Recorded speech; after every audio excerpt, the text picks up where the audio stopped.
Dito sa Kaitanin Accident Boy, Abunda, Alan, Peter, Pick. Isang masayang game po. At bisita ho natin ngayong gabi ay mga Zumba Mommies at mga Homeowners Association members ng Esporlas.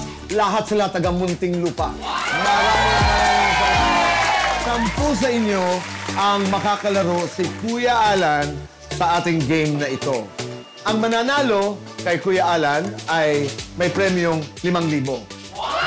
Hindi pa pala rin dito sa 10 ito ay may 3,000. So walang uuwi na walang premyo. Saka Kuya Boy, inimbita ko sila sa La Luna Cafe kasi special. Kasi si Tatay nagsimula sa kanyang career bilang assemblyman ng Pateros, Taguig, and Muntinlupa. Nung tinatanong ko mga barangay nila, sabi ko, especially on Sunday, walang traffic. Be our guest sa La Luna Cafe. So, thank you sa inyo mga taga Muntinlupa. Sino ang 10 makakalaro ni Kuya Alan?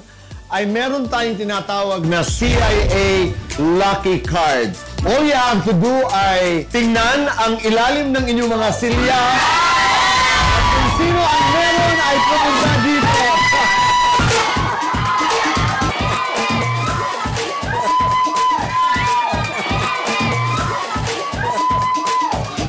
Dahil naman ang grupo natin ngayon ay organized groups, di ba? Yung Barkadang Zumba at yung Barkadas Homeowners. Kung sino mas maraming manalo, ha? Halimbawa, sa inyo, 4, sa inyo, 3. O, magdo-donate din kami sa asosasyon nyo ng another 10,000. Tignan natin kung sino sa dalawa, ha? Kung di mananalo, may 5,000 kayo sa asosasyon nyo. So, umpisa na natin, Maritim. Ready? Go! 3,000 pesos! 3,000 pesos. Maraming salamat. Go! 5,000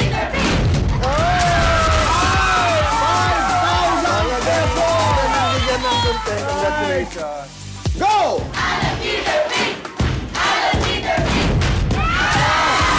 3,000 pesos! Go! 5,000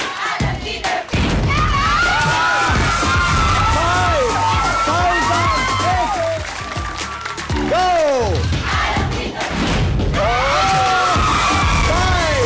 5,000 pesos!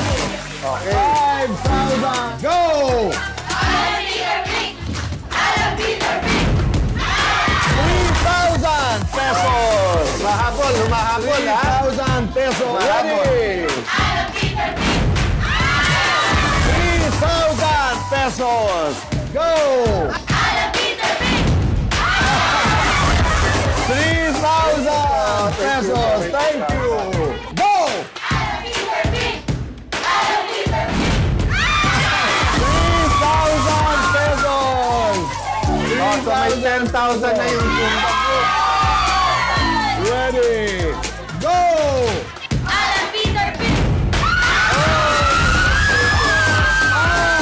5,000 pesos! And sinong representative nyo sa 10,000? Maraming salamat. Okay. May 5,000 ang Homeowners Association.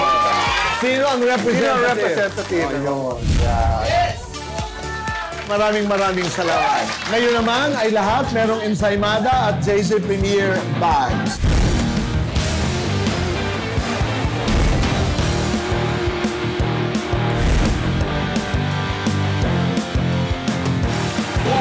Maraming salamat. Kuya Boy, nalala mo nung bata tayo sa math, sabi nila, di ba, pag fractions, minsan nahanapin mo yung common denominator. So, naging madali ang ating case-to-face kahit komplikado yung kaso. Bakit? Yung common denominator, yung pagmamahal sa anak, ang hirap talaga pag may nag-aaway eh. Lalo kung parehong may punto, parehong may emosyon, di ba? Importante ang batas.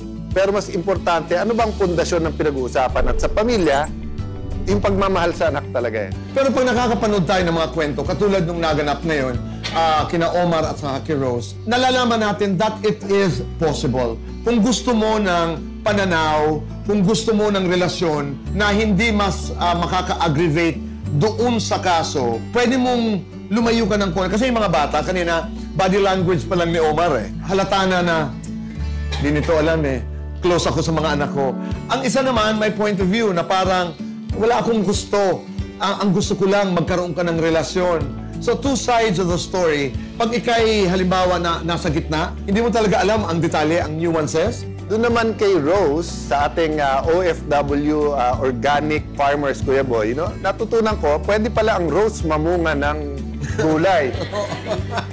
No, pero pwera biro, yung pala pag basta't may inumpisahan ka, tapos basta't maganda, mamumunga yun. So maraming salamat. Ganyan tayo dito sa ating programa. Lagi tayong may natututunan. As the late kumpanyero Rene Cayetano would always say, huwag magpaapi, alamin ang batas.